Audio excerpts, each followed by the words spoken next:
Inilah Injil suci menurut Santo Markus.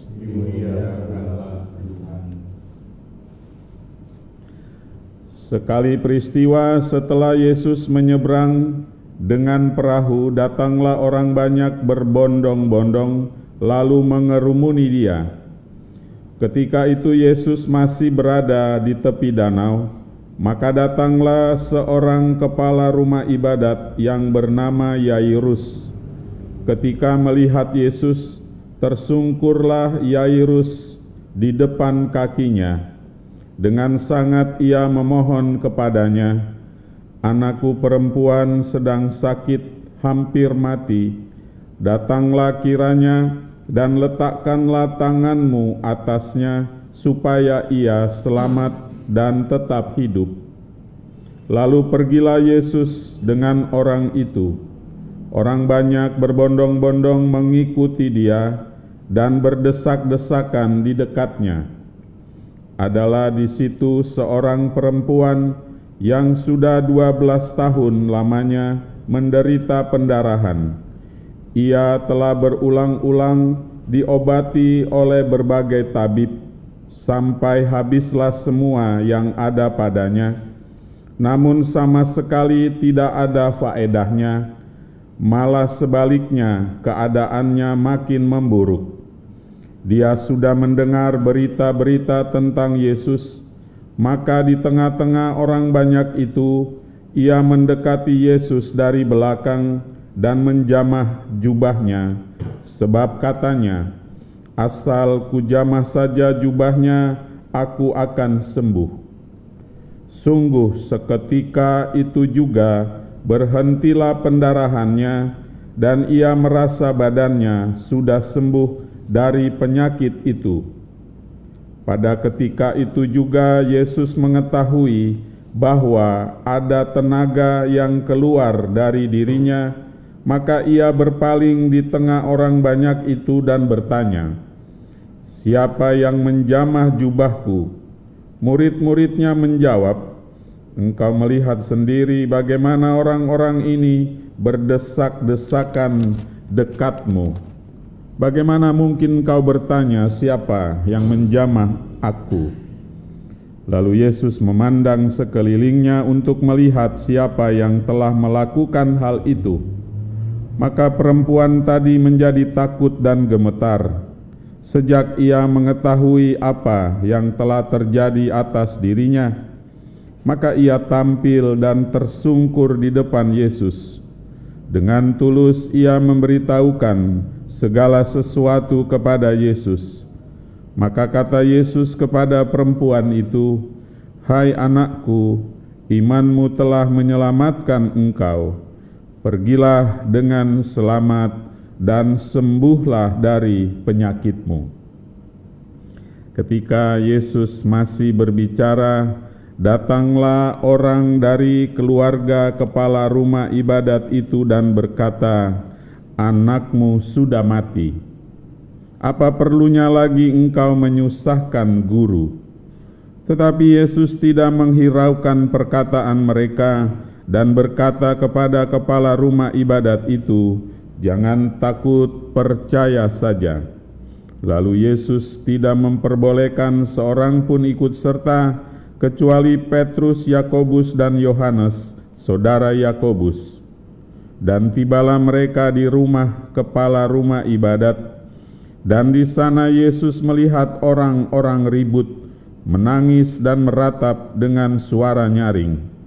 Sesudah masuk, Yesus berkata kepada orang-orang itu, "Mengapa kamu ribut dan menangis? Anak ini tidak mati, tetapi tidur." Tetapi mereka menertawakan Dia. Maka Yesus menyuruh semua orang itu keluar, lalu Ia membawa ayah dan ibu anak itu, dan mereka yang bersama-sama dengan Yesus masuk ke dalam kamar anak itu. Lalu dipegangnya tangan anak itu, katanya, "Talita kum," yang berarti, "Hai anak, aku berkata kepadamu, bangunlah." Seketika itu juga anak itu bangkit berdiri dan berjalan. sebab umurnya sudah 12 tahun. Semua orang yang hadir sangat takjub. Dengan sangat Yesus berpesan kepada mereka supaya jangan seorang pun mengetahui hal itu. Lalu ia menyuruh mereka memberi anak itu makan. Demikianlah sabda Tuhan. Terpujilah Kristus.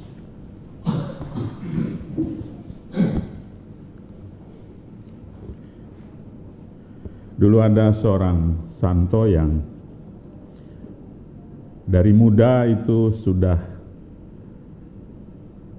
sungguh memiliki iman yang kuat akan Tuhan kita Yesus Kristus Sang Juru Selamat. Maka ketika ditanya teman-temannya ketika sedang bermain, seandainya malaikat tiba-tiba turun di hadapan kita lalu mengatakan 2 hari lagi kiamat, apa yang kamu lakukan? Si teman kita yang beriman ini dia senyum-senyum saja dan terus bermain, dan sampai 3 kali ditanya teman-temannya, kalau malaikat datang lalu mengatakan 2 hari lagi akan kiamat, apa yang akan kamu lakukan?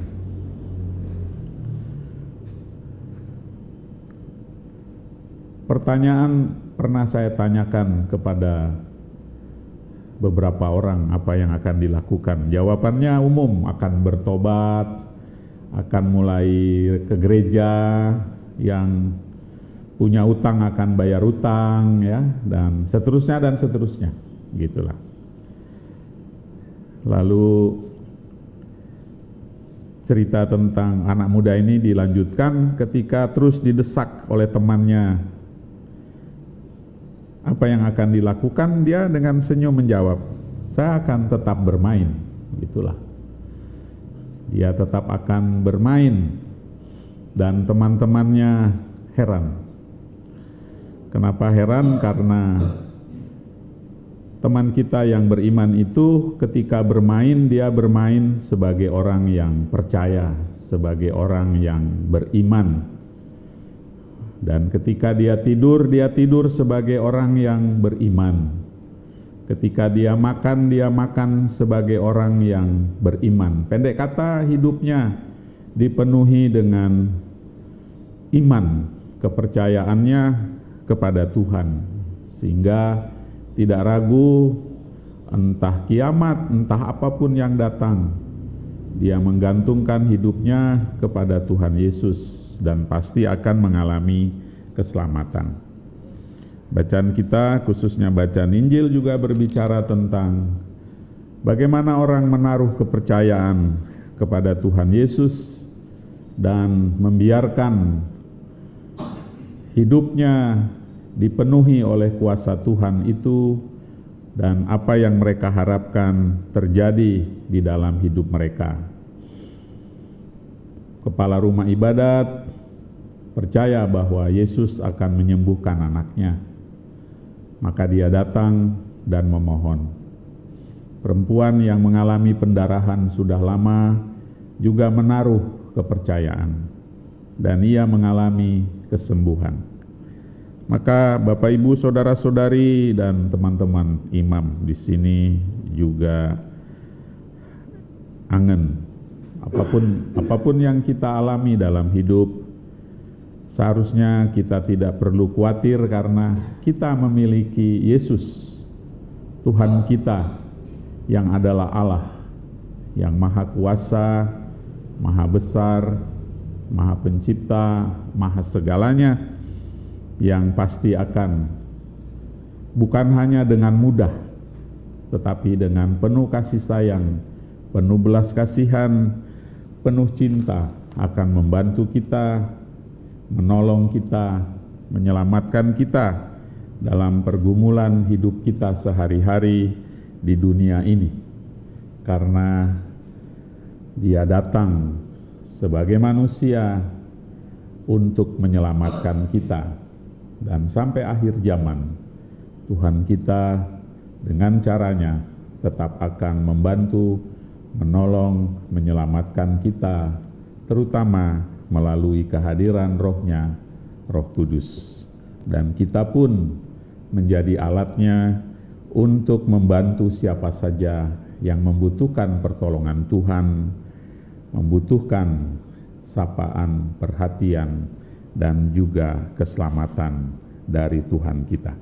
Semoga kita menyadari itu, karena arah dasar kehidupan untuk keuskupan kita pada tahun ini mengajak kita keluar dari zona zaman hidup kita untuk menyapa yang lain, ada bersama yang lain, menyalurkan berkat keselamatan dari Tuhan Yesus melalui Roh Kudus-Nya kepada sesama kita di luar diri kita. Amin.